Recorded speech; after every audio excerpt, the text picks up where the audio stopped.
Господин губернатор, оренбургские казаки по случаю 440-й годовщины старшинства Оренбургского войска построены. Войсковой атаман генерал Романов. Здорово дневали, господа казаки!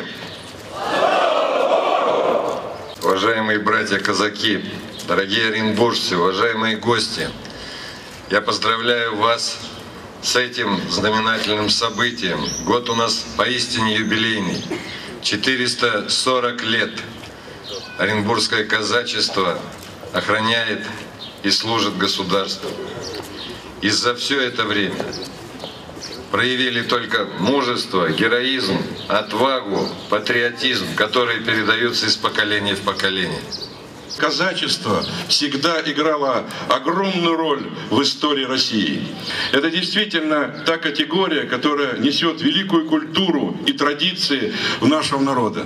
Поэтому в этот прекрасный день я вам желаю здоровья, благополучия, успеха, развития. А государство, президент поддержит вас всегда, в том числе и мы, Государственная Дума.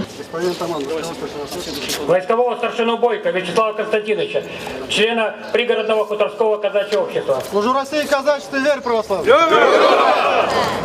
Это уникальный пласт нашего народа, это такая культура, которая сохранилась, через века прошли, и эти вот времена прошли, а казачество сохранилось.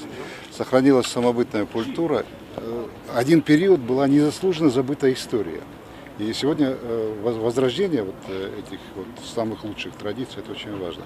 И сегодня вот мы знаем, что именно в Оренбургской области очень многое делается для возрождения лучших традиций, вот, старшего поколения, в частности, вот, казачества. Я знаю, что очень много делает и как член президентского совета, губернатор.